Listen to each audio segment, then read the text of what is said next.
Hi, everyone. Thank you for tuning in live today. And since this is being recorded, I also want to thank the folks who are watching this later on demand. I'm Sonia Thompson with Supply Side 365, and I'm really thrilled to be here and introduce the herbal pharmacist, David Foreman. David, how are you today? The term in the South, like South Carolina, North Carolina, Georgia, the term is I'm fine as frog's hair today. Nice, nice. Well, we are really happy to have you back for another episode of Health Conditions Corner. This time with you talking about what's going on in the body beneath the surface of long COVID, some common areas of concern, and what ingredients may address its biochemical impact. Before David begins, I just want to let everyone know that if you have any questions for David, please post them in the chat feature. And if we have time, we'll get to them at the end of this presentation. David, I know that you have a few things to cover today, so if you want to start sharing your screen and take it away. Deal. Thanks, Sonia. I appreciate that. Awesome to work with you. I get a good vibe, so this will make Thank you. Same. make life fun. So let's rock and roll on this little adventure today. So I'm going to talk about a topic that I don't think I'm really supposed to, but I am, because this kind of how I roll. If you've ever paid attention in my webinars, I'm not your typical health expert. I try to think of things a little bit further outside the box than most, and I like to shake the tree and make people think a little bit harder sometimes. So today's topic, you can probably see, is addressing the symptoms of long COVID. I know. That's a disease state, so be careful. Just a key reminder that supplements marketed to U.S. customers, and actually it's not just the U.S., it's a lot of places around the globe, cannot legally be marketed as products for long COVID. What I am talking about today is really what is most likely physiologically and or biochemically going on in the body, like Sonia just said, that beneath the surface type thing.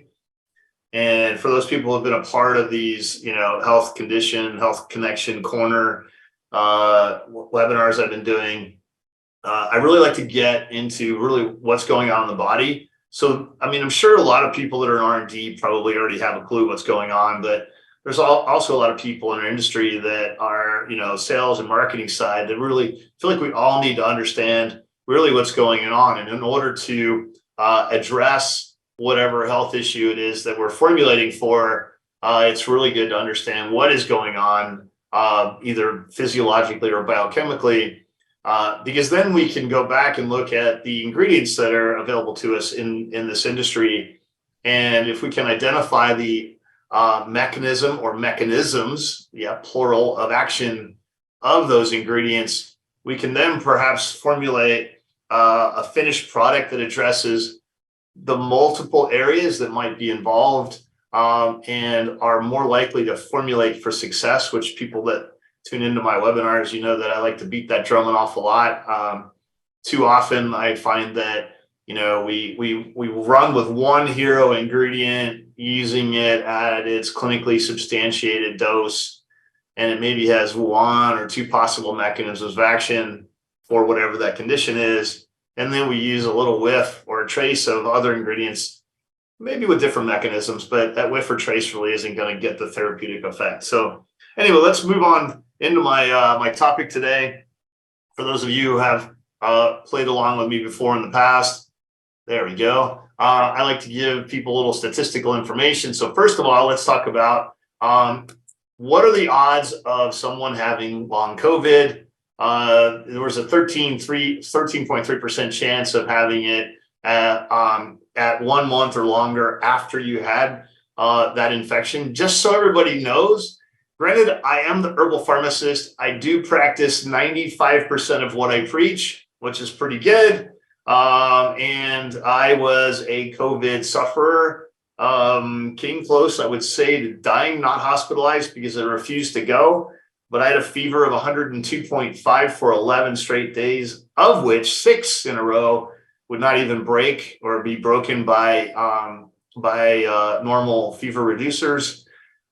Yes, I did devote to taking some pharmaceuticals because being alive is better than being dead. And sometimes natural medicine doesn't quite get you all the way to where you need. I also had the respiratory challenge that went with it, as I like to say to people, which is very gross, but I felt like I was hacking my lungs up. But yeah, here I am today, still feeling great.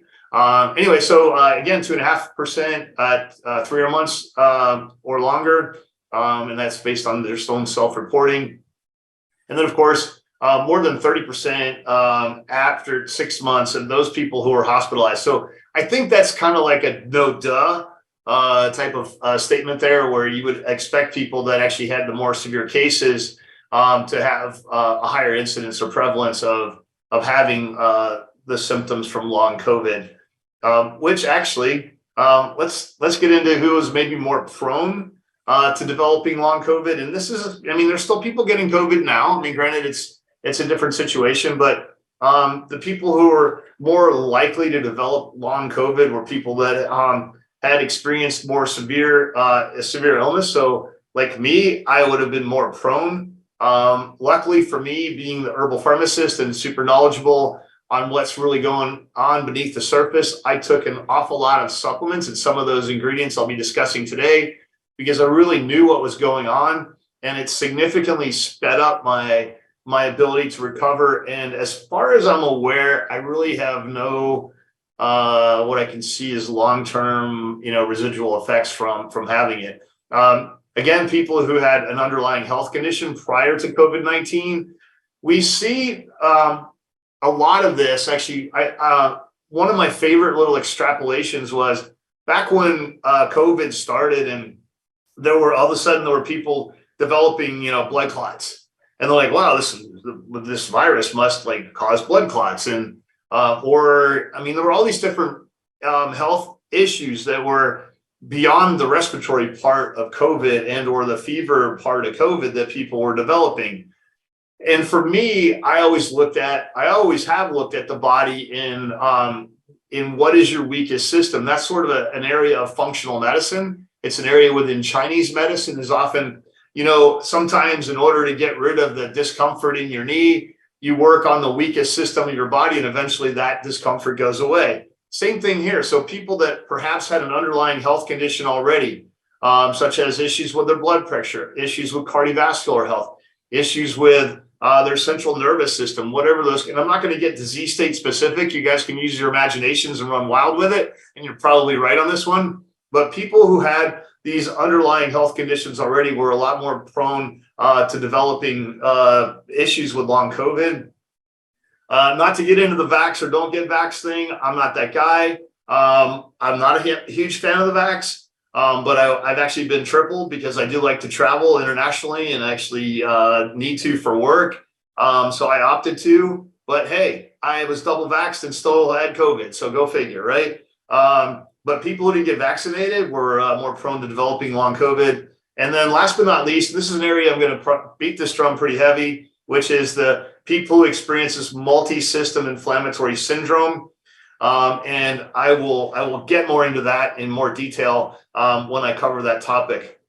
So what does long COVID feel like? Well, in all honesty, it depends on you. It goes back to that whole thing of, where is your weakest system? So for most people, though, there's that sense of tiredness and fatigue, and which can happen upon physical or mental exertion. So then we end up seeing perhaps people have clouded thoughts, you can kind of run wild with, again, perhaps you have a weakness in a particular area of health. And then that is why you're feeling more so in that particular area. For me, initially out of the gate, it was just extreme fatigue where I could barely walk, from the front of my house to the mailbox, which was maybe, 30 yards away, and without having to stop and catch my breath. And then again, a lot of times, people may not necessarily have an everyday symptom, but upon physical exertion, you go for a bike ride, you go for a long walk, or even mental exertion, you're working on something hard for your job, you're trying to help your kids with algebra, whatever it is. for whatever that might be, would also make your symptoms get worse. So here are some of the not so uncommon conditions, and this is where I know I had some concerns on this presentation, again, because I was discussing a subject which is really considered more so a disease state.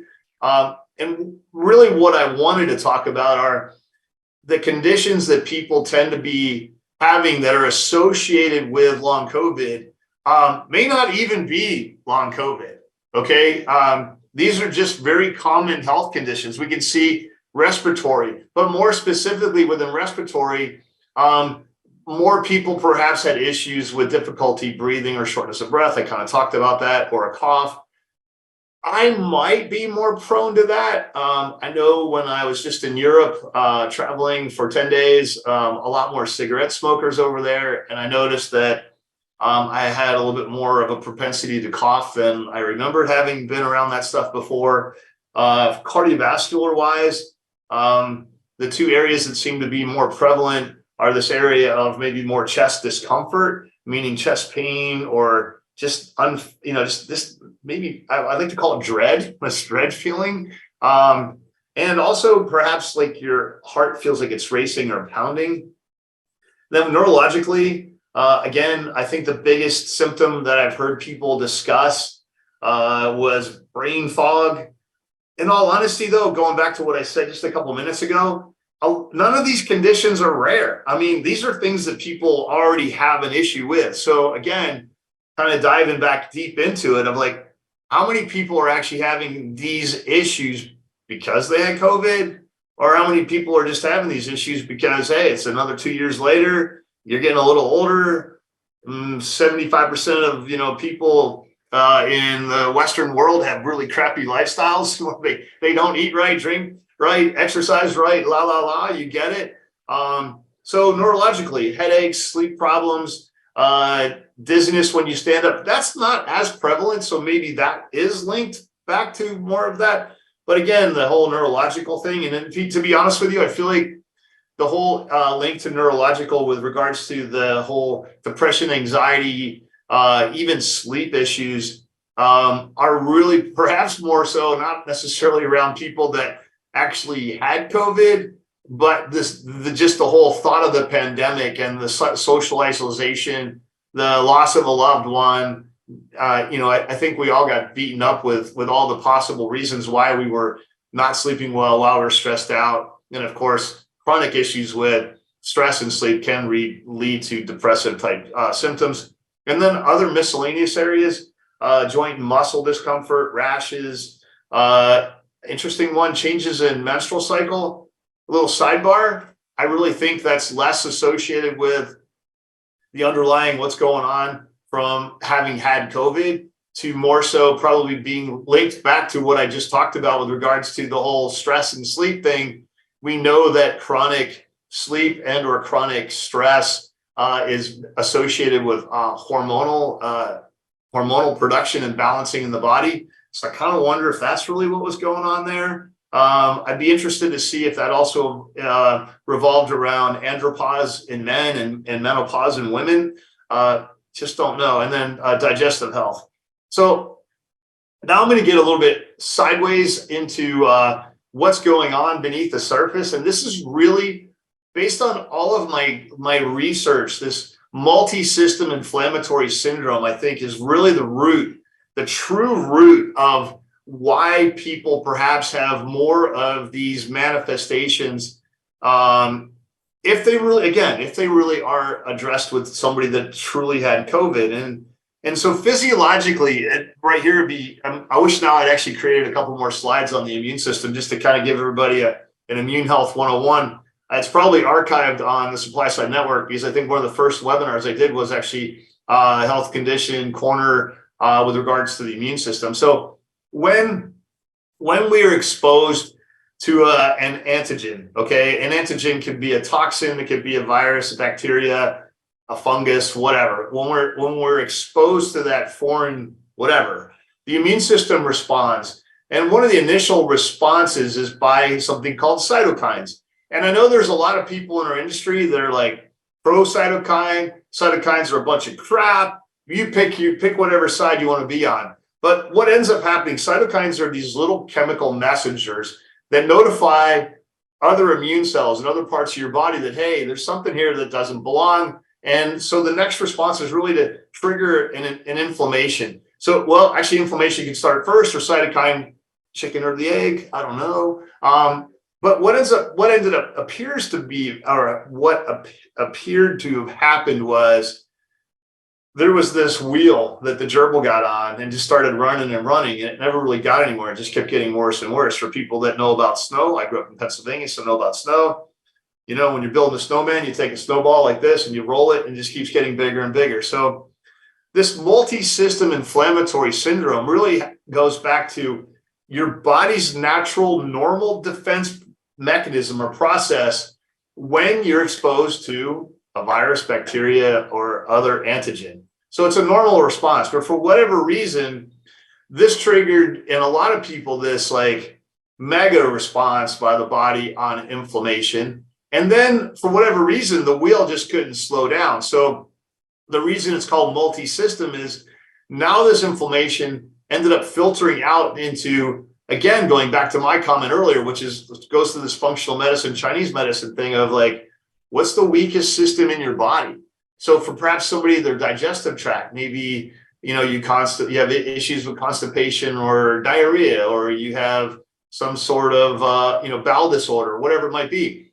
So in this case, that's probably your weakest system. So you're more likely to develop an issue there. Or if you already had issues with your joints, you might notice that you're having more of an issue there. Or if you might have had some issues with cognitive abilities, perhaps you were more prone to developing brain fog. So these things filter out across all of them. So what I did here is, and please don't email me and whine and complain that I left off your ingredient. I don't have that much time, and I try to pick the ingredients I feel that are most applicable based on my own experience and based on science. So I hate reading slides, but you guys can see black cumin seed oil. Interestingly enough, the sale of black cumin seed oil like significantly grew in the first year of the pandemic. And I was like, why? But I kind of wonder if people Googled like things for, and black cumin seed came up. I have no idea why. Boswellia, ginger, omega-3s, turmeric, curcumin. I know one of these, like vitamin D3, usually throws people for a little bit of a loop. But there's a lot of really cool research on vitamin D3 with how the sort of this multi-system helping the body in its fight against inflammation.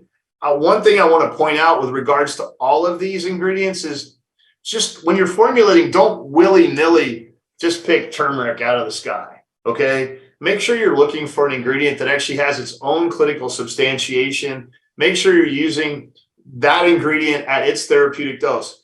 Don't buy a different turmeric product or ingredient and that, let's say their science says 500 milligrams or 1000 milligrams achieves this result, but you're using yours, which is not even standardized or standardized to different compounds. So make sure you're using the vetted, patented, or clinically substantiated ingredients at their therapeutic dose. And I left out the brand names on this one for a couple of reasons. One, I don't get paid by anybody. These aren't sponsored by anybody. These, luckily, Informa and Supply Side Network support me on doing these. So, they believe in what I'm doing. So I leave out the brand names. But please, when you're doing your research at formulating, make sure you're using those branded ingredients. So with regards to respiratory, you're going to see a lot of redundancy here. Now, what I tried to do with these specific conditions outside of the multi-system inflammatory syndrome is to get into what ingredients actually help with sort of that multi-system inflammatory response, but also have some clinical substantiation showing they're good for respiratory health. So we kind of pare down the list a little bit. In this case, we have some redundancy again with black cumin seed oil, omega-3s, that turmeric, curcumin, vitamin D3. And then I'm going to step outside the box of perhaps dealing with that underlying what's going on in the body part of long COVID. And I listed this English ivy extract. And this is more cough specific. It's not necessarily going to address the underlying what's going on, but it's going to give some respiratory support, maybe of relaxing the bronchioles a little bit. It's known to help rehydrate the mucous membrane. So this is one of those things that, again, if you're formulating for success, you're maybe trying to capture a little bit bigger market. I always tell people when they have, this is going to sound really twisted to a lot of you, but I'm going to confess my sin now. A lot of times when I have somebody come to me with a chronic cough, as a pharmacist, which is my original career, in order to figure out like, hey, maybe they just have a lot of inflammation going on, it's not something more serious, I'll actually have them take some ibuprofen or naproxen sodium. I know you're all like freaking out. This is a natural health thing, and I'm talking about drugs, but I can tell you that usually if like they take those things and within 6 hours, 8 hours, or maybe a day, and their symptoms went away, then I know that then I need to look at perhaps supporting the respiratory system with something that supports inflammation. So for me, I took high doses of curcumin or turmeric. I took high doses. I take like 5 grams of omega-3s a day. I took D3. So these are all things I did because of my respiratory stuff. Cardiovascularly, again, we all know omega-3s are the cardiovascular mother lode, right? Ubiquinol is that amazing antioxidant. There's a lot of consideration between the symptoms or manifestations from long COVID. Again, I'm using the air quotes if you can't see me, into this whole mitochondrial function, and ubiquinol plays a powerful role in that as well. And then non-specifically to those underlying areas would be to really address the rhythm I talked about earlier. Rhythm was one of the issues, and so we're talking about hawthorn, the herb, is awesome for that. And then magnesium, we're up 70%. I just wrote a paper on magnesium this morning, a short thing on magnesium citrate. But anyway, magnesium deficiency is prevalent in about 70% of the Western world. And so maybe for whatever reason, it's just you're magnesium deficient, had nothing to do with the fact that you had COVID at some point in your life.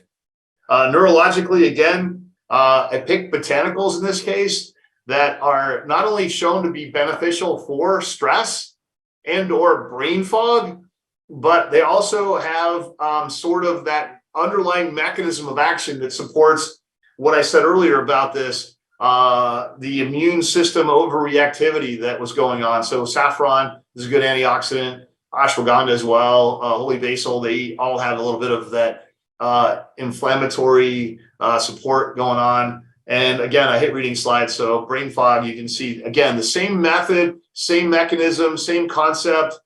With regards to one of these in particular, the turmeric, curcumin, there's one branded ingredient on the market. I'm not going to mention it by name right now. I wish I could. But they actually have studies showing where taking their ingredient along with actually ferrous sulfate actually increased BDNF. So if you're not familiar with that, BDNF is brain-derived neurotropic factor. So that actually has an ability to help repair, protect, and in some case rewire your nervous system. So obviously not a bad addition to, again, these are all things that have multifaceted ways of addressing, again, if whether I had COVID or not, like these are areas of health that we all have concerns with, and these are the ingredients that would work regardless. But if somebody has that concern, these would be my top choices. And that's my gig. Real quick, I'm going to turn it back to Sonia in 1 second, but I want to remind everybody, this is a series. We had a 3-month lag just because some changes going on behind the scenes. But save the date, May 18th is my next live. It's going to be the same time, I believe, from 9 to 9:30 Pacific. The topic is going to be inner, pun intended, workings of the gut. And everybody can read the slides. The focus is understanding the physiology and biochemistry of the gut. God, if I can finish that one in 30 minutes, pray for me, I can just say. And as you can see, there's lots of good little yummy pieces there. And for people who want to say, yay, David, you did a great job, or David, you didn't include my ingredient, here's my contact information. I embrace people reaching out. And Sonia, I'll turn it back to you right now. That was wonderful. Thank you so much. And I love all of the images that you included in that. Very informative, very educational. My little pictures, you mean? My pictures? Yes. Oh, cool. It's amazing what you can did. find on the internet, right? I do have a couple questions for you. One sure. came in from a Brian Kaufman.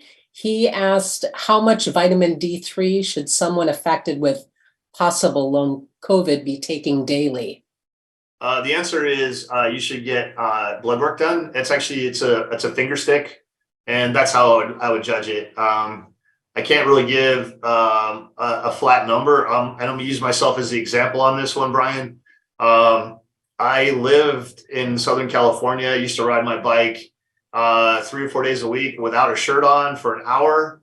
I played golf, so my arms and face were exposed a lot. And Brian, I know who you are, so you know I play a lot of golf, so no shame on that one.